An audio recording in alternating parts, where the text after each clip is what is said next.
Aileen, take it away. Okay, thank you. Nawala ako dun for a few minutes. Good afternoon, everybody. My name is Aileen Gutierrez.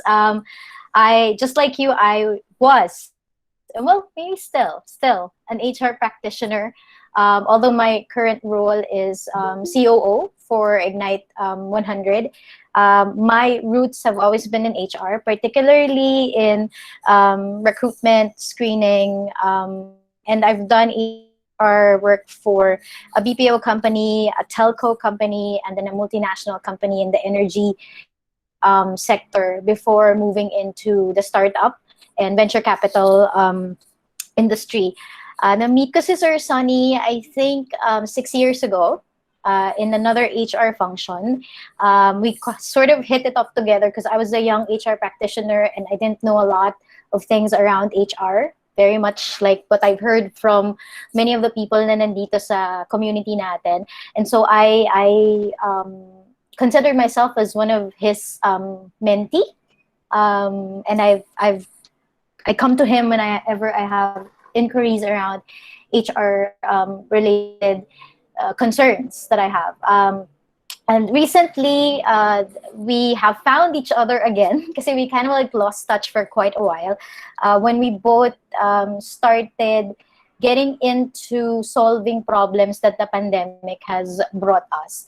And one of the things that resonated really well with Sir Sonny was the concept of compassionate offboarding, which is something that our company is trying to prototype solutions around. Originally, I was supposed to share with you guys the program itself. But instead of sharing the program, I told Sir Sonny, Sir Sonny, maybe I could just share how we came out with the program, what framework we did, what questions did we ask ourselves, so that we can come up with that program in hopes that if you guys are looking into how to execute your own version of compassionate offboarding, meron kayong framework to follow. And that is our intention for our presentation for today.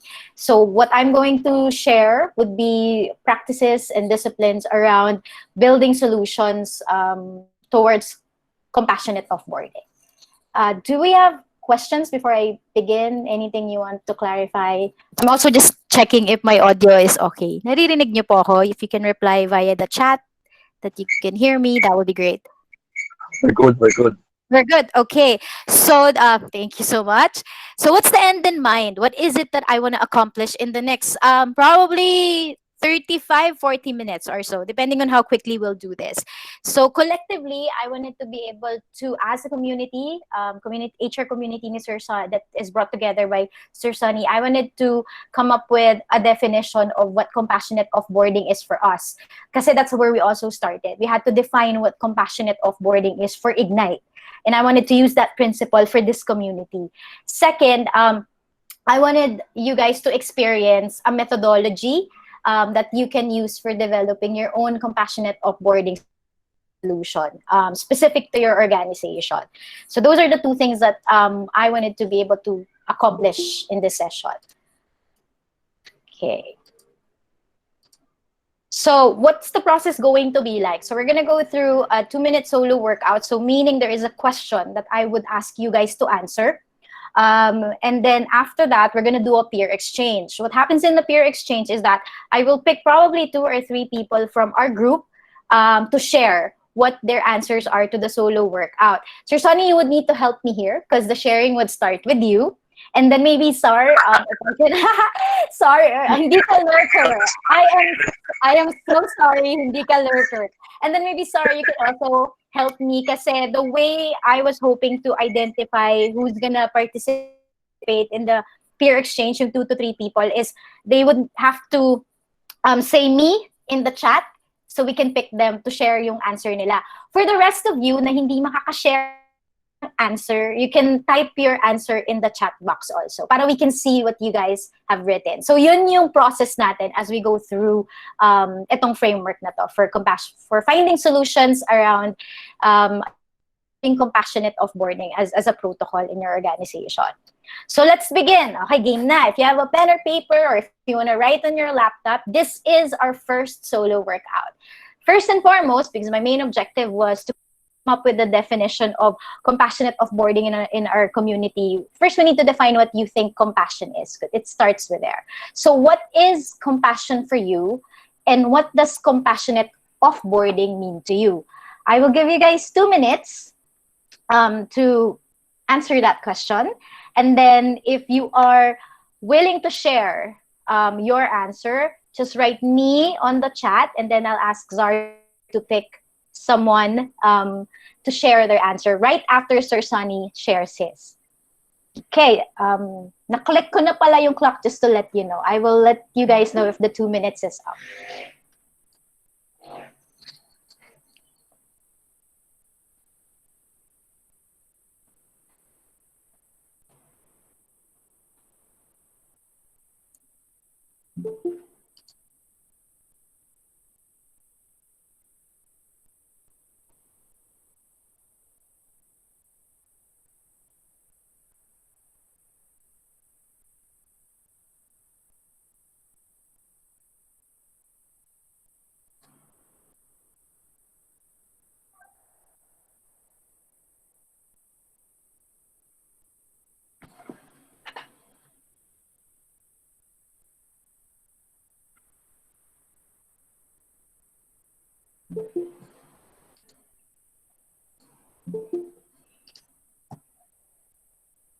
Okay, we're down to our last 30 seconds.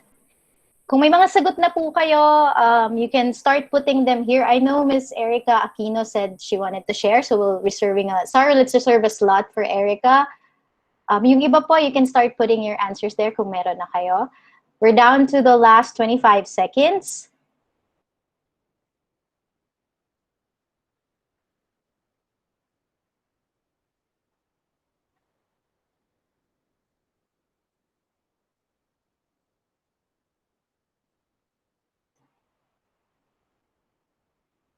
Okay, 5 seconds.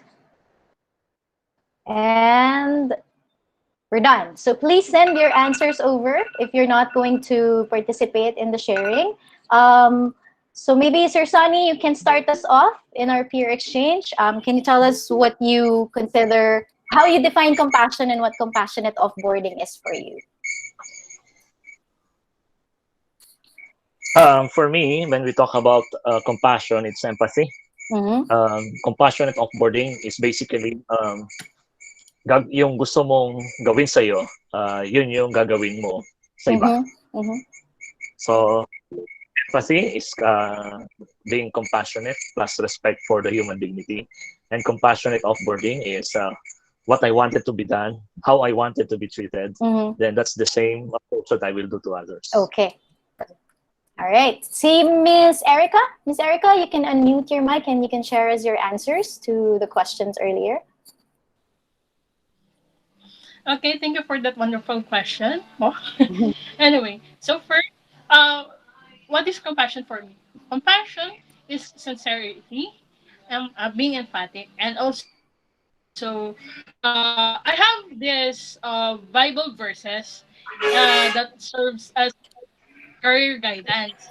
So first is 1 Timothy chapter 4 verse 12, Philippians 4 verse 13, then 1 Timothy chapter 1 Corinthians chapter 16 verse chapter 16 verse 13 dash 14.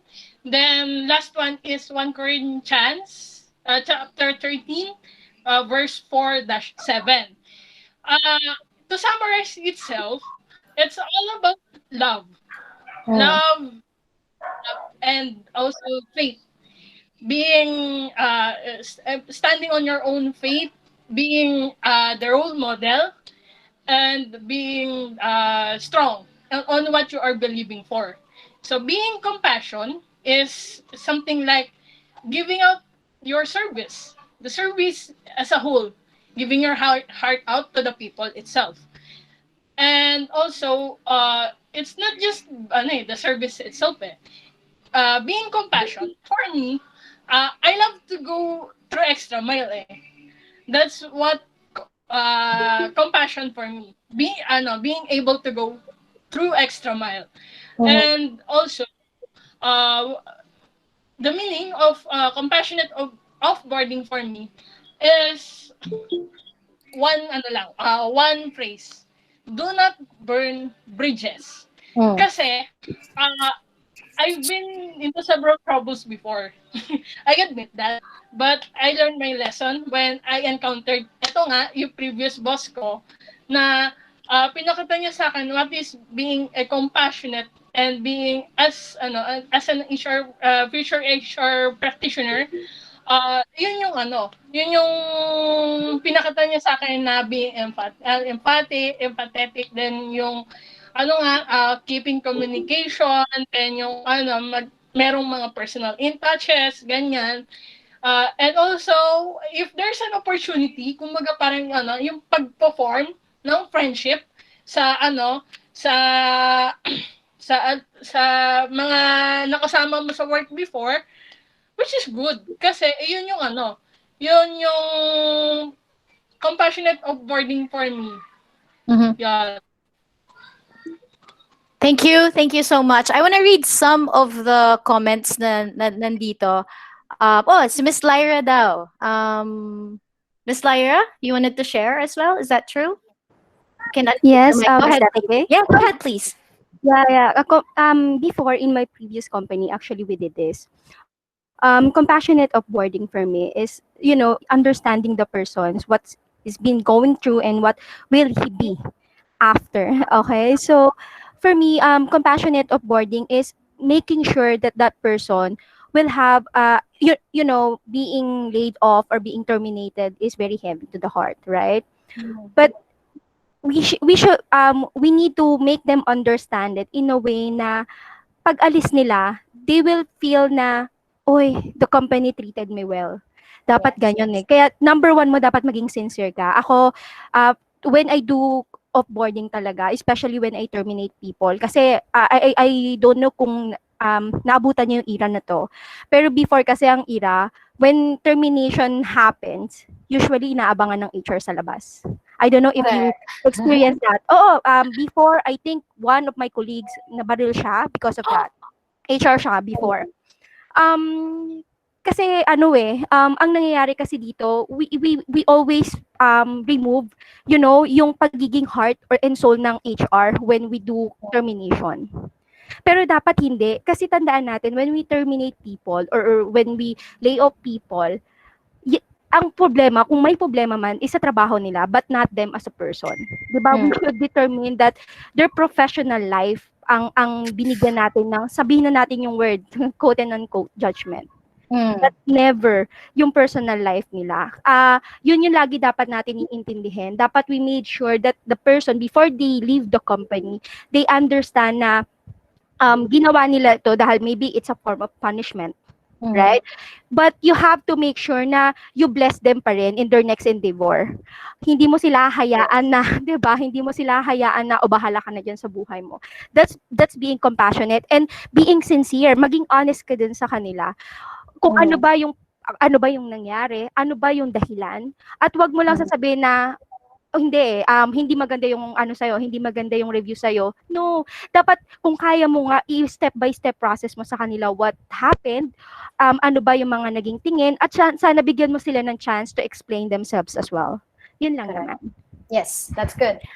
If you go through our comment section, makikita nyo, sobrang daming almost the same themes in terms of how we collectively define what compassion is and the different versions of how we define compassionate offboarding. It has to do with the feelings that are left when our employees leave. But also, if you check the chat, you would see that a lot of you guys identified or defined compassionate offboarding as being able to create a plan of action, how to best help them as they're moving out of the company. So I think we all have that collective idea of what compassion is and what compassionate offboarding is. So kung sumagot si Sir Sonny kanina, ako rin, meron ako.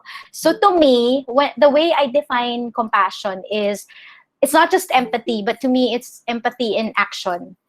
So compassion is the sum of empathy for the pains of those that you serve. So in our case, for those of us who are in HR, it's the people that we serve, and that we're compelled to act on. Meaning, these are things that, yes, there's a difference between understanding another person's pain versus understanding another person's pain and knowing that you can act on it, or you're compelled to act on it, and you're gifted to solve that particular pain that they're experiencing. I'm just using the word genius loosely here, but the way I define genius here is that thing you're gifted with, it brings you great joy whenever you do it, and it makes things better for others. So to me, real compassion is not just about being empathetic about something, but actually creating action around that feeling of empathy that you have. And that's the reason why I particularly like some answers on the chat that define compassionate offboarding in terms of strategic plans or directions over how to let go of the employees, kasi you're really taking care of them in the real essence of what taking care of them means to us. So that's question number one. The second question that I wanted us to answer collectively as a group is this. So this is our solo workout. So this is another 2 minutes. Because the way we define compassion is that it's understanding their pain. I wanted to ask if we can cite pains that our offboarded employees have to wrestle with, these pains that we're aware of. If you can cite specific examples or scenarios that made this pain real for you, that would be better. Because we take the pain as a concept and bring it down as real experiences. So I'll give you 2 minutes to write this down or think about this. And then if you're interested to share your answer, please write me on our chat so I can call on you. And your 2 minutes, syempre Sir Sunny, diba? The sharing starts with you later. So I'm interested to hear what your stories are also. Our 2 minutes starts now. Yes.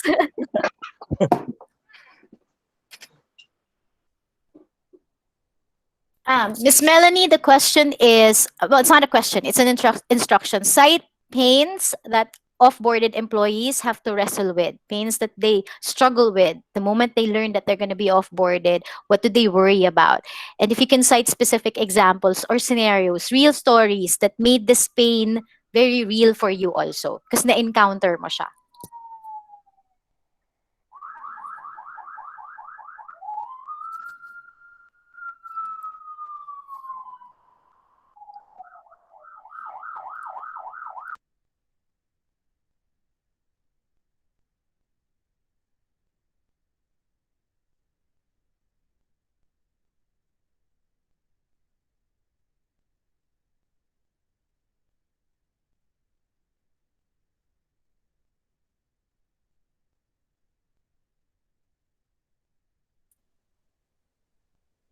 We're down to 55 seconds. Baka po may interested pa, pakisulat po me so we can call on you after Sir Sunny.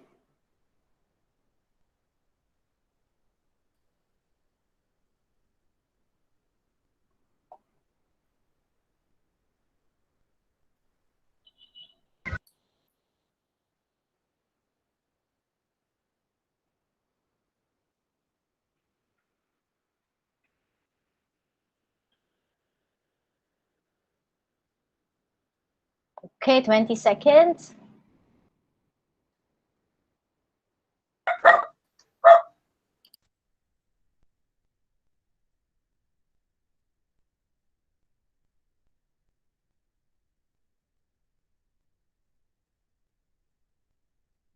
Okay, we're done. Sir Sunny, your answer and your story. What specific, you can center in a very particular pain that's like top of your mind, and then tell us about that story. Um, because I experienced it before, and that's why whenever it would happen to another person, medyo nagre-revolt ako pagdating dyan, especially if I will be in the middle of it. Way back in 1990s, middle of 90s, alam naman natin, di ba tayo minsan pag nagre-resign, Oh.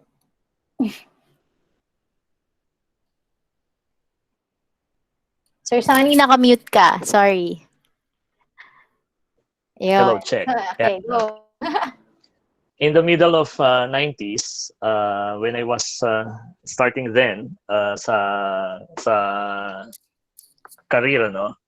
And lahat naman tayo, before we resign, ang ginagawa natin is we calculate the risk. So we compute on the salary and then we try to plan the next 2 or 3 months kung ano yung gagawin natin. And at the time, nasa transition kasi kami.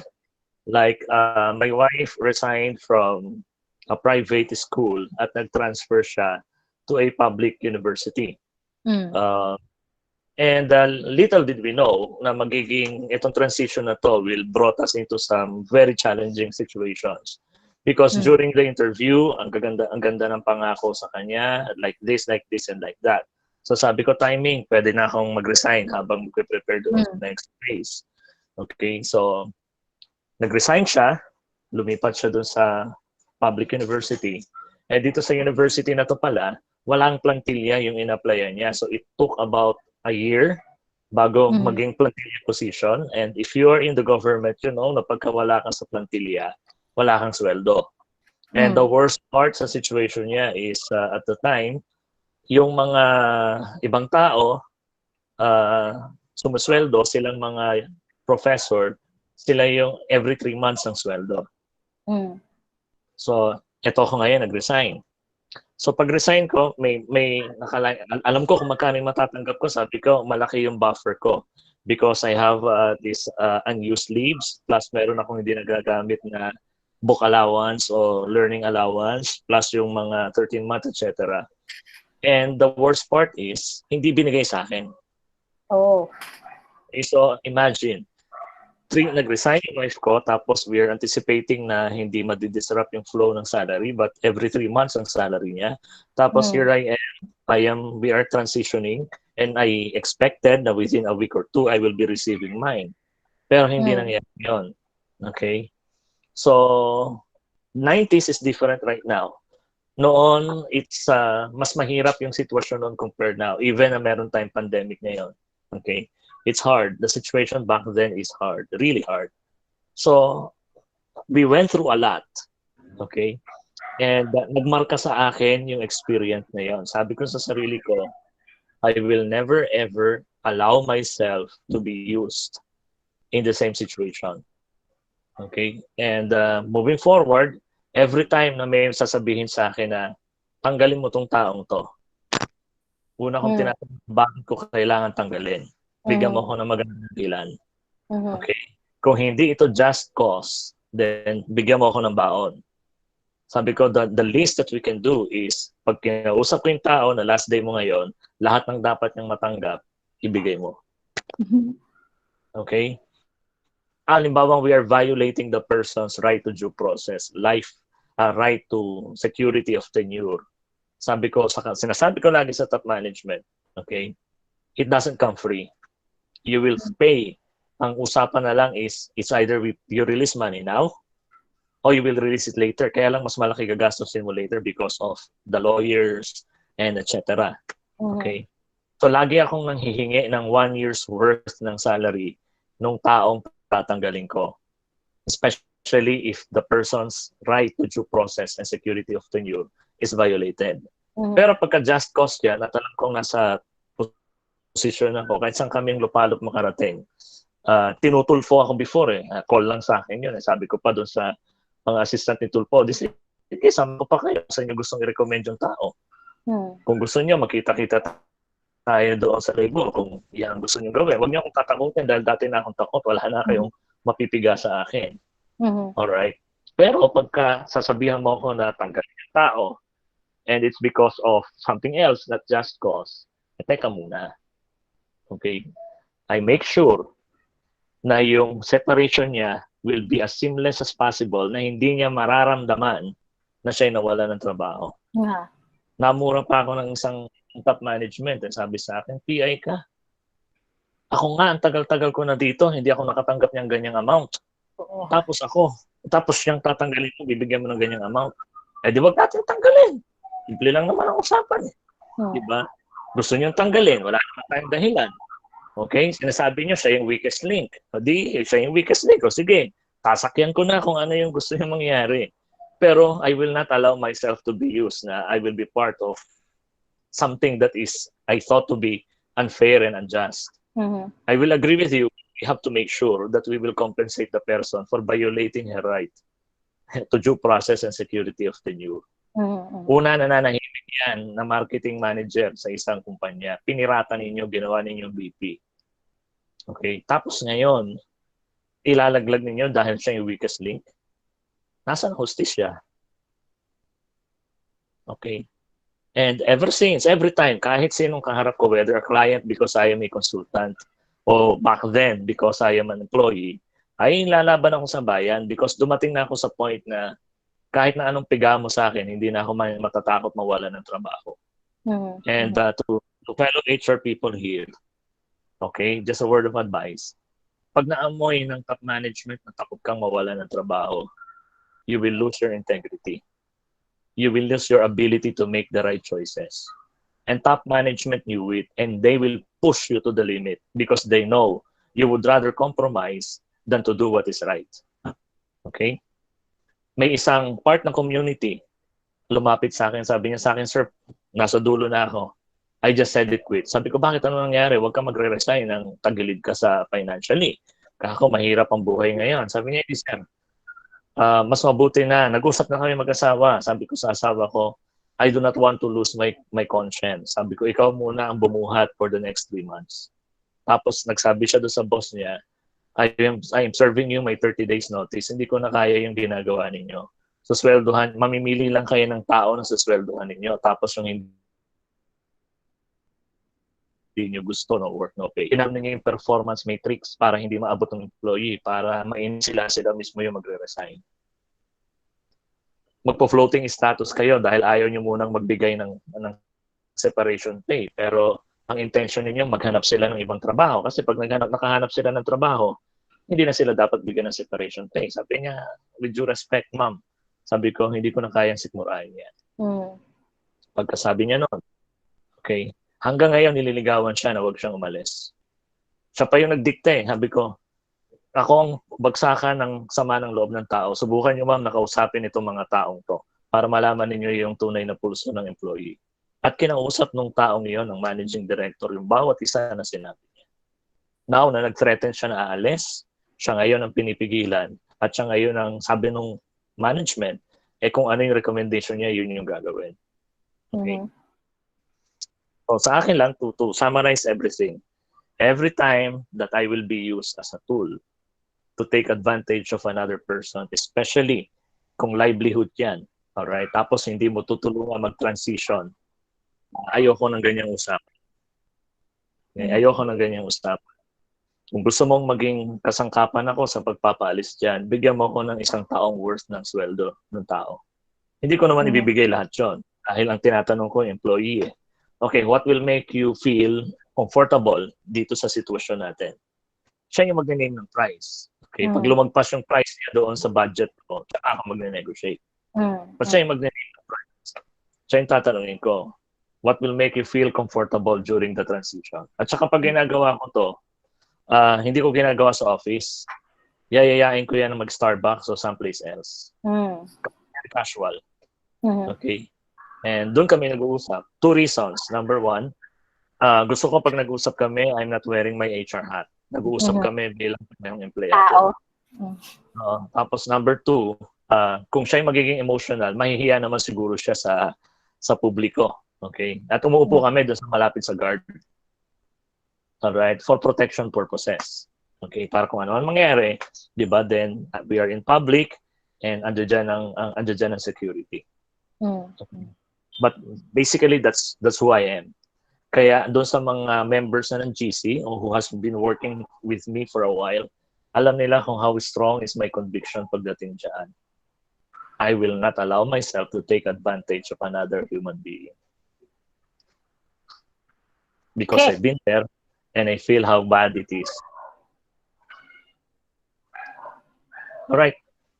Okay. Meron po bang gustong mag-share? I want to read some comments here. Kay Leilani, she said, the pain of breaking the news to your loved ones. Kay Miss Jennifer, Hachero, what and how to feed the family, how to continue siblings or children to school, looking for a new job. Wow, in all caps, it's the end of the world for me. Losing self-esteem and confidence.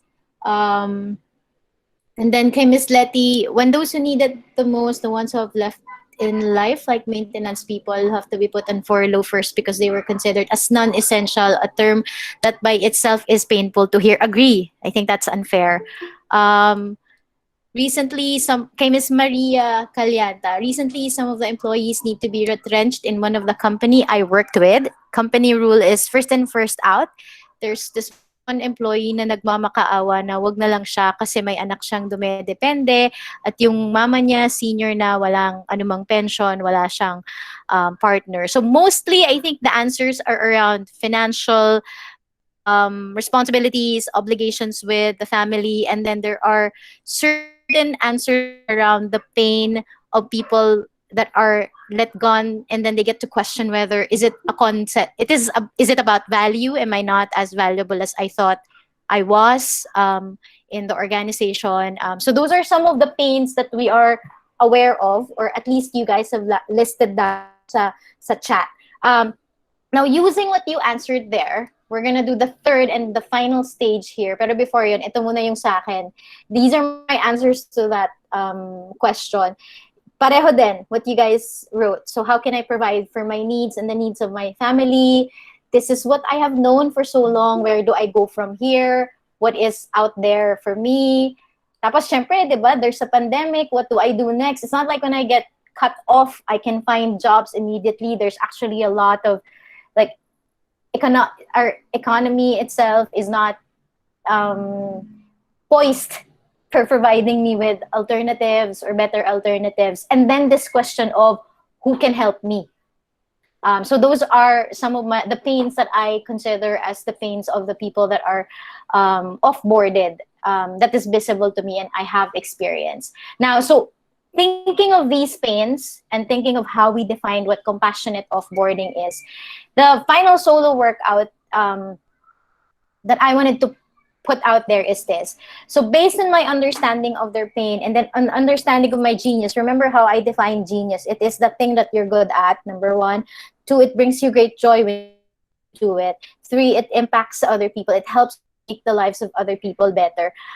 What solutions can I offer and implement? Or what solutions have you designed or offered in your organization?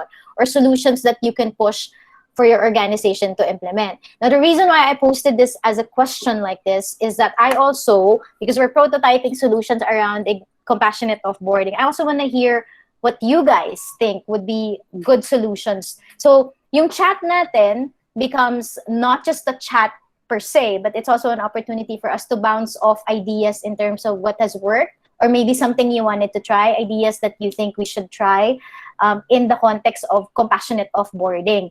So I'll give you guys about, initially I wanted like 5 minutes. Maybe we can do 2 minutes around thinking of ideas that or solutions that you can put out there, or you recommend we do based on the pains that we've identified or you have identified that off-boarded employees experience. And these should be things that you can solve, whether it's you or your organization can solve.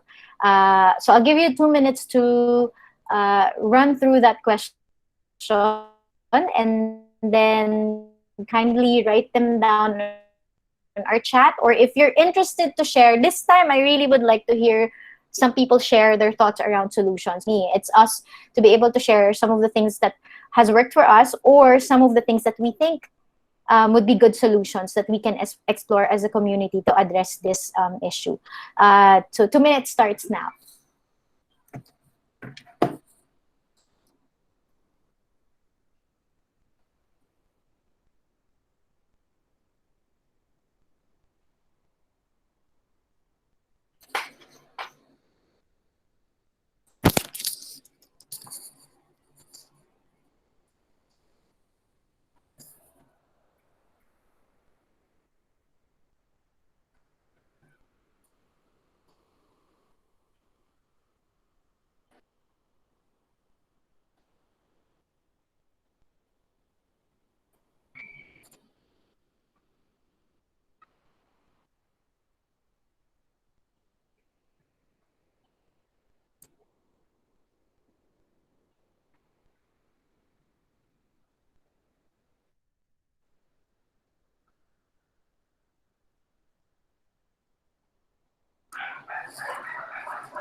30 seconds.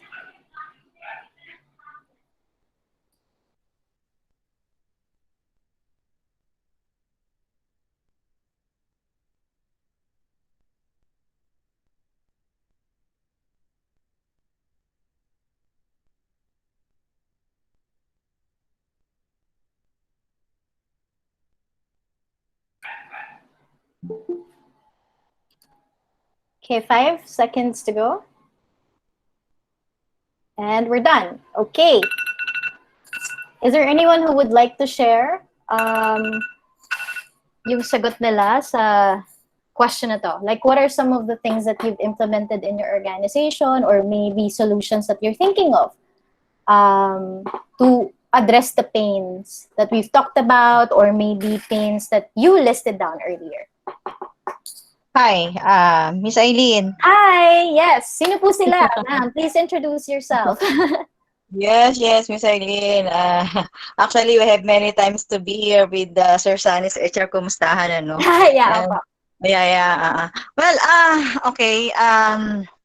Grabe, no, napakahirap. But for me, no, it really depends. I would try to evaluate the performance, the records of the employee, you know. Then for me, I would what do you call this? I would recommend or refer, no, to other colleagues. Kasi with the HR, sometimes we are sharing our thoughts. Ako kasi ibang mga HR colleagues natin, may mga network yan, di ba? So hindi naman mawawala yan. Especially, we're doing the off-board, no? Napakasakit para sa isang empleyado. Pero for me, no, if nakita ko naman na okay, then I can recommend na hindi naman ako mapapahiya. Then, I will do it just to lessen the burden of the employee, and at the same time, to cheer them up. Kasi, ang hirap mawala sa isang empleyado yung alam mo yung self-esteem nila, mawawala yung confidence, yung kumpiyansa. Kasi, darating sa point na, they are affected. Anxiety,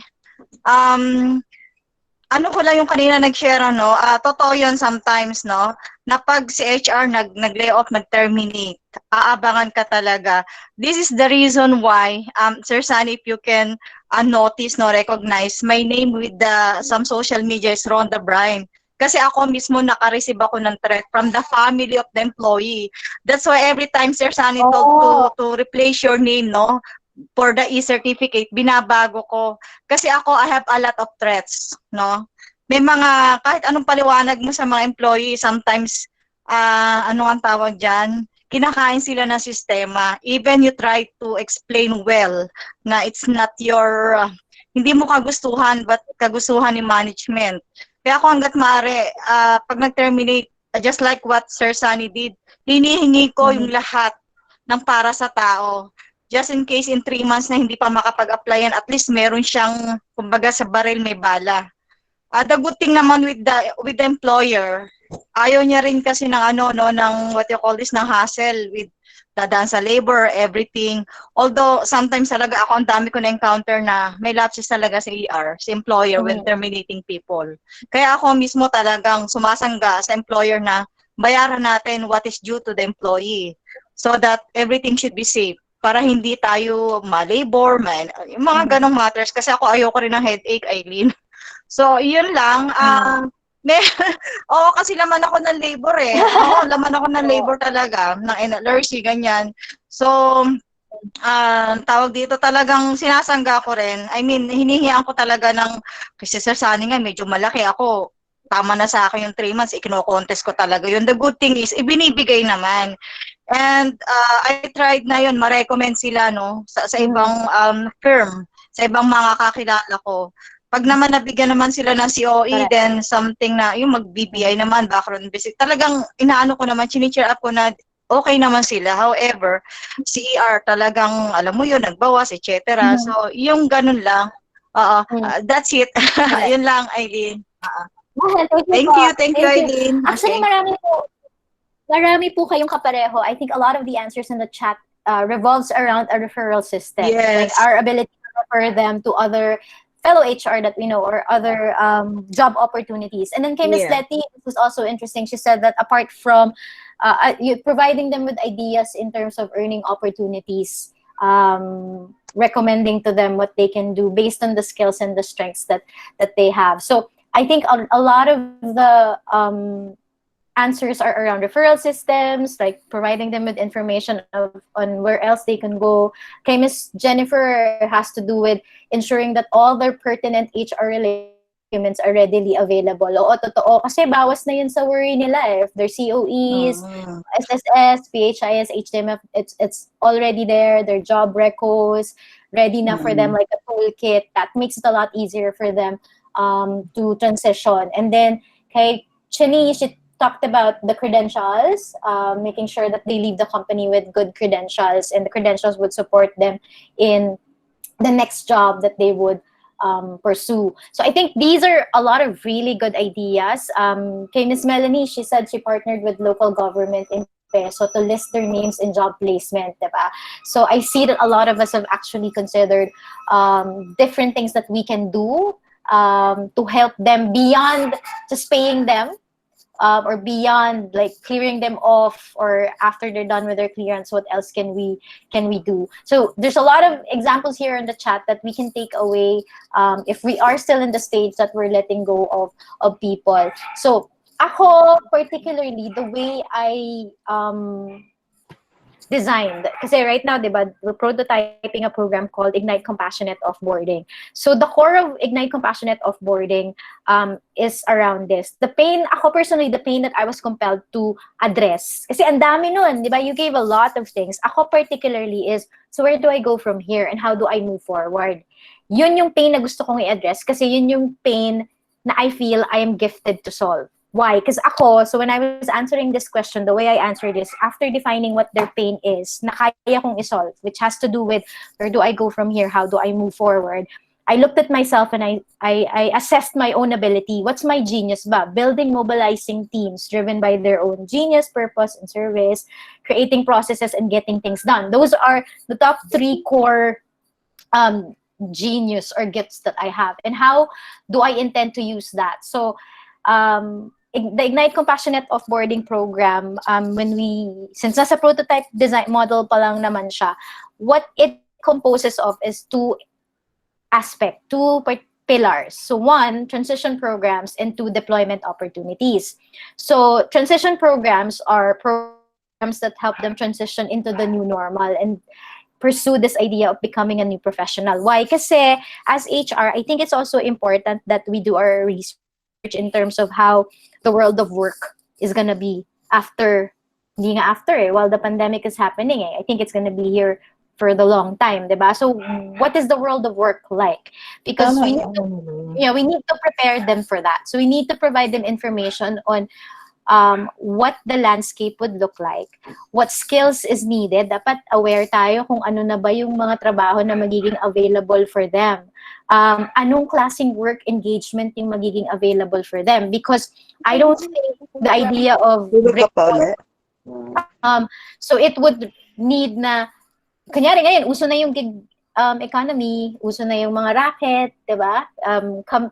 Work like Grab, Lala Move, yung mga ganyan, my kuya.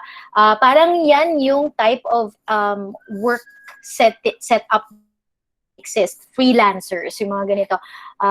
So opening their eyes to all other opportunities that the new normal is bringing. Feeling ko as HR practitioner, responsibility natin yun to keep ourselves abreast with what's going on in the world of work. And when we let them go, we tell them, huy, ito yung mangyayari, nag-change na yung landscape. I think this would be good for you to study and pursue kung gusto mo siyang gawin. So, transition program consists of programs that prepare them for whatever is out there. So, it may be a set of things na alam nyo na. You can design your own program before they leave. For example, Sir Sunny and I, we're working, and gagamit ako ng very specific na project. Sir Sunny and I and another person, we're working on a transition program for a certain entity. And yung need nila was, number 1, they wanted to address mental health and transition, anxiety coming from transition. So I have this partner who is working on a module around mental health, transitioning, how to help them adjust, ganyan. And then si Sir Sunny is helping develop modules for how to prepare them to when they're applying, interviews, entrepreneurship, yung ganyan, modules on entrepreneurship. If they don't want to go back to work and they want to start their business, what can they do? So those are just examples of transition programs. And then deployment opportunities is exactly what you guys wanted to build, like a referral system, a way for you to refer them to opportunities outside. Siguro sa amin sa Ignite, the way it worked lang is that we're looking for partners that have very particular vacancies, and then we funnel the offboarded employees that were sent to us to these entities. Kung gusto nila, meaning it's an option. So parang it's a structured referral system also, which you guys are thinking of. So I feel like as HR, pwede natin siyang i-develop na moving forward, if you're developing programs, hindi lang siya programa for the ones that are employed. Remember, we have programs on how to recruit, diba? And then how to keep and retain and develop our employees. Pero pag off-board na tayo, hindi fleshed out yung mga programs natin. I feel that moving forward, the real compassionate offboarding is making sure that we also have offboarding programs that helping them to transition, investing time in helping them to transition, and then introducing them to deployment opportunities. Whether those are programs that they get into in the 30 days, even normally they have to like render their 30 days, or it's a program that they get into after. At least it's there and they're free to enroll. There are entities out there that I know of, third-party entities that have transition programs like this in place, that some companies, they hire them to do the transition. But if you're in HR and you're looking for a project that you wanted to start, or an innovation you wanted to introduce in your organization, kung wala pa kayong compassionate offboarding system, or a compassionate offboarding program, then you can develop one. And it normally consists of building your own transition program, and then creating means for them to be deployed. So to me, kaya nakaka-resonate ako dun sa definition ng compassionate offboarding that has to do with laying out the roadmap, a strategic direction on how to help them move on. Kasi in our case, di ba nga, compassion is empathy with action. And to me, building programs like this and offering opportunity, exposure to opportunities is what real compassionate offboarding is about. So these are our key takeaway before I hand this off to Sir Sunny. So we started off with trying to define what compassionate offboarding is for us as a community. We have a roller deck of initiatives or programs that we can kick off in our respective organization. All you need to do is check our chat box. Ang dami nun coming from our fellow HR. I did introduce you to this model that I use whenever I do problem solving, which is questions, very particular questions. A solo workout, which is me just discerning around the question. And then peer exchange, exactly the exercise we did, where there are a lot of other people involved and they're giving ideas that would enrich my idea. And then possible collaborators. Maybe within the chat, you see someone that shared the same idea as you and might be interested in collaborating and building this program with you. Then you can look for them and ask them to work around these ideas with you, especially if you're part of the community na binil ni Sir Sunny. There's a lot of opportunities for us there to talk about how we can work together and actually implement solutions around compassionate offboarding. So that's it. That's the framework. That's the design and the model that I used when I started building the Ignite Compassionate Offboarding program, which is also a prototype. So your answers today, they're also very helpful to me because I'm in the middle of pivoting the program, changing it a bit. And I will take them with me as something that I can add to how we're going to move forward with the Ignite Compassionate Offboarding program. That's it. Any question before I hand this off to Sir Sunny?